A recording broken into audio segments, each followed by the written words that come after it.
you know, shoulder width apart.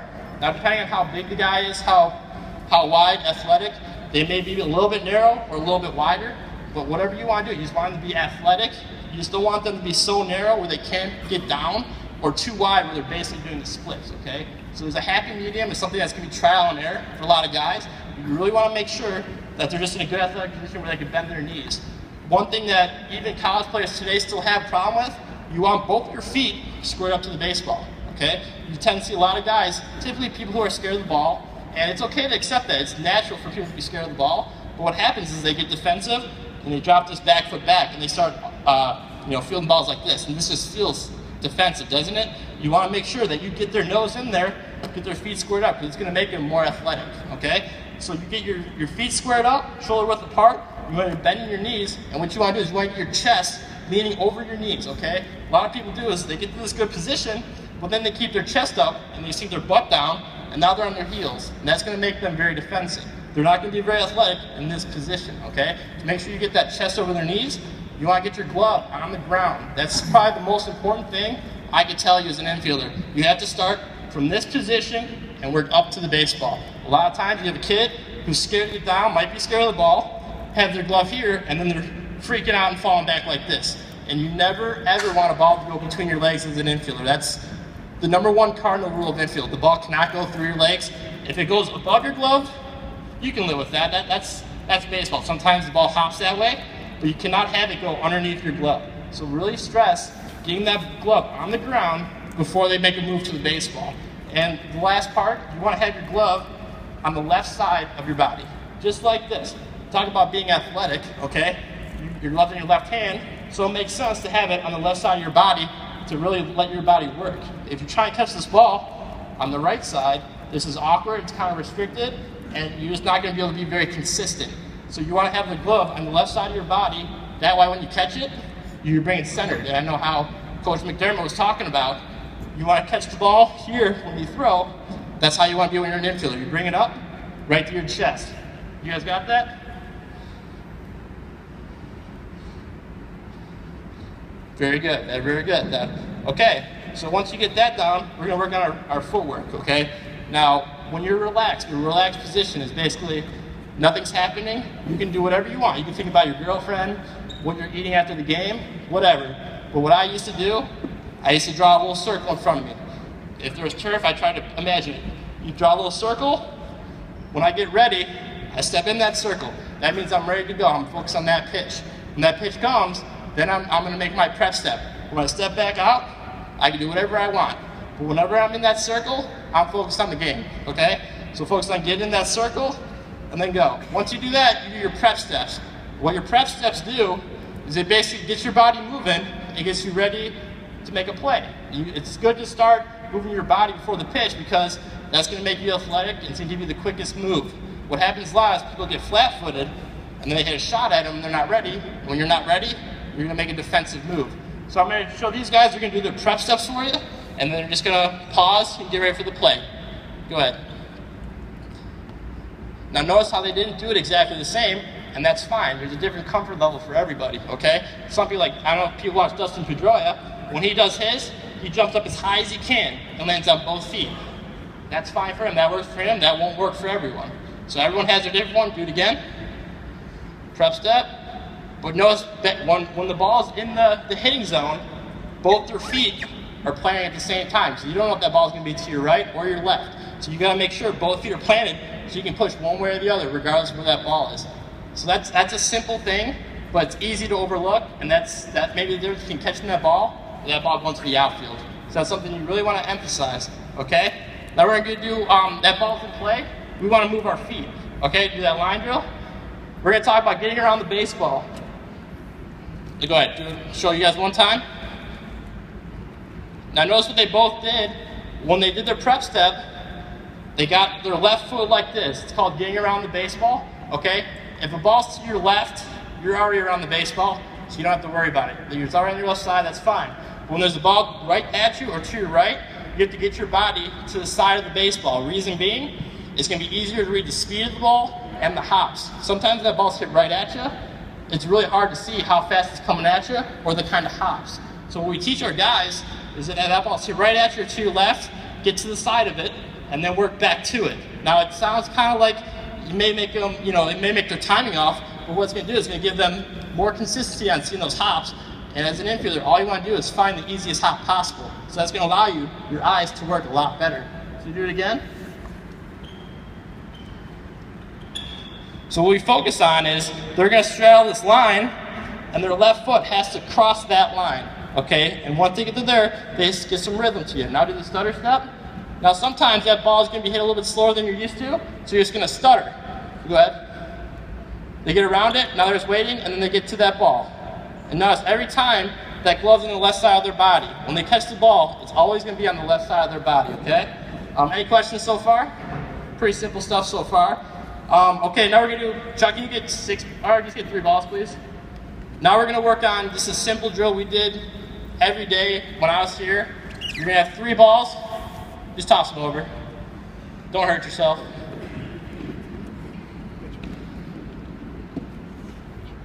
You guys can demonstrate it. I'll just, 1 ball here. Put 1 over there by the F. Now you're going to set up for this middle ball here, okay? That's a ball hit right at you. Ball to the left is a forehand play, and ball to the left is a backhand play. Actually, just getting around the ball. Basically, you're working on your footwork. Make sure you're going to get in the right form. So Brett's going to go. He's going to feel this ball up the middle. Just pause when you get there. And what you're going to do is you want to make sure he's in the right position. Now, he's pretty good right there. He's in a good position. His gloves center left side of his body, and that's all you want to check. You just want to make sure they're in the right position. So he's going to drop it now. Now, David's going to go. David, get around that ball to your right, please. Notice his footwork. Make sure he's getting down. His hands are out, and he's in a good position. Make sure your eyes are down. And maybe he could even get a little bit more to the left of that ball, and that's what you're going to have to look for. Make sure you're doing it properly every time, because if you're not focused on doing it every time, it's never going to become a habit. And bad habits are hard to break. They're easy to go back to. So you really have to hammer home these simple things in order to be consistent. All right, Brett, you want to go to this ball? There you go. Very good. And this is a simple drill, and you just do a rapid fire. It's like you go to that ball, go to this ball, and then they'll start to get a handle for it. It makes sense to do it with the ball not moving, because that ball is moving. There's other factors to be in play.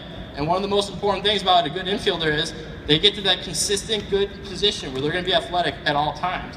And that's something that's very overlooked, and I think it's very important. It's a simple drill that I think will do great things for kids in their age. Okay, get to your GBTs. You guys start doing them. I was talking. Start with forehand. One thing we do every day. I don't know if some of you guys were here this morning. That's how we start our practice. Square it up, my bad. But we do GBTs called ground ball techniques. Okay, and what we're working on in here is our glove habits. Something that most people don't have consistently at the college level. What the problem is there's 2 techniques. There's funneling, where the people are bringing that ball into the glove like this, and then there's what we do, where it's going to get the ball, where you extend out to the baseball. We really emphasize extending out to the baseball like this. And you notice how every time their glove's moving towards the baseball, not away from it, bringing it to their stomach. And after they catch it, that ball's going right through their chest, because that's where you want to be when you want to throw, right through their chest. Now, it's very simple. Now, a couple things that happen when they get here and we try and teach them, you want to put as much surface area of your glove to the baseball. What a lot of people do is they have the back of their fingers on the ground like this, and their glove kind of works like a shovel. And what happens is you're only exposing your palm to the baseball. And what that's going to do is you're going to start smacking balls away. It's hard to be very consistent, okay? You want to get the tip of your glove facing the ground like this, and you're going to work like a rake to the ball. You work like a rake so that you get this whole surface area of your glove going to the baseball. And it's going to make you very consistent. It's going to be very easy to pick balls and make plays. And it's something that we do every day, and it's just something that you have to do all the time for it to become a habit. Because it's just, for most people in high school, they don't have this. They were taught funneling, and that's a defensive move. We don't teach defensive moves because it's hard to make good plays being defensive. We don't encourage that here. So you start off doing it one hand, and they've moved on to 2 hands. You go ahead. It's the same thing, but now you have your guide hand catching that ball as well. Notice when they do this, they're always bringing the ball to their chest. After they catch it, their glove goes out as far as it can, and they bring it to their chest. And then you'll start to notice that once you do this for a while, their legs are going to start to burn. And you can tell they're already a little tired. We're not even halfway through it yet. And that's something, as an infielder, you have to have strong legs. So it's going to be a struggle for them at times, but I mean, they have to work through it. Simple as that. All right, you're gonna work on forehands? Now we're gonna work on forehands. Basically, any ball that's hit to your glove hand side that you cannot get in front, you're gonna work your forehands. Now, just so I'm clear, if you can get in front of the baseball, you absolutely should do that. Absolutely get in front of the baseball. But if you can't, you want to use your forehand. And notice how when they do this, they're extending out towards the ball and then bringing it to their chest. Okay? What's important to know about this drill is that your glove needs to stay squared up to the baseball the whole way. What's going to happen is people tend to turn their glove one way or the other, and then that causes them to tends to hit the fingers of their glove and not the pocket. Okay? So make sure you keep your glove squared up to the baseball all the way till extension, and then you bring it to your chest. Okay? And once we do that, we'll do forehands with a tag, simulating, a throw it on the second, a throw it on the first, where you're picking that ball from the catcher and then making a tag. And they're just doing a simple figure eight where they bring it up and bring it back down. And what we teach with our infielders about the tag plays is you're not doing a swipe tag. It's happened to me a million times in high school. It happened against me where people make a swipe tag and they whiff, and then I sneak my foot in and I'm safe. You know exactly where they're going to go, so you put your glove right on that base and wait for them to come at you. They can't go anywhere else but right at you, right? So don't worry about swiping. Just get that ball to the base, let them slide right into you. Once you do that, we're going to move on to backhands. Notice on this, same thing. Their glove is going to stay open to the ball the whole way, especially on the backhands. People tend to turn their glove one way or the other, and that's going to throw them off the baseball. It's all about being consistent with your movements, and they're being easy with it. Every time they go to extension, they bring it to their chest. It's okay. Hey, they're going to make mistakes. I was hoping they'd make a mistake earlier than that, but they're making it easy on themselves. So you want to notice the mistakes you're making. If they're throwing that ball, if they don't catch it cleanly, and they're throwing that ball straight back at you, you can tell their glove was on the right path. It was timing. Something happened, but their movements were correct. So now do a step through. Now when we actually, what's this towel? Sorry. No, go ahead. Now when you do a backhand, we teach them to step through and then simulate they're going to make a throw. So what you do is you don't want to catch the ball and just stop right here. You want to catch and stay through the ball to your other foot. So then you bring it to your chest, and then you can make an athletic throw to first base.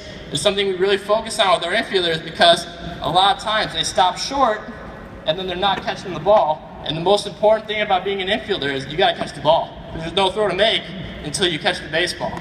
So we really focus on that. So when you step through, it'll keep you on the baseball just a little bit longer. You guys tired yet? You need some water? No, you good? Okay. So, all right. So now we're going to do the, let's see what we can do. Well, yeah, just do it right here. I trust you guys. So once you get through your GBTs, we're going to do it. It's just a simple step through drill. He's going to throw a short hop at David. He's going to lunge towards it and make a good pick. So that I could tell David he wasn't being very aggressive there. So if we weren't here, we'd probably yell at him a little bit more. But I'm going to let it slide because he's probably a little nervous. So make sure you're being aggressive all the time, because when you're not aggressive, that's when you make mistakes. And he probably wouldn't pull from the game if he did that in the game there. So you can tell David right there, he's a little tentative with his glove right now. And it's okay, it's something we're working on, he's gotten much better at, but you can tell his glove's just a little hesitant. We want him to be aggressive. You always want to be attacking this ball. This is like a do or die. You're going all out at this ball, and you're just going for it. Greg Crowley's been very good. He's been playing third base, so he's used to these short hops. He's very good at getting that glove down and working towards the baseball. He's lunging towards it.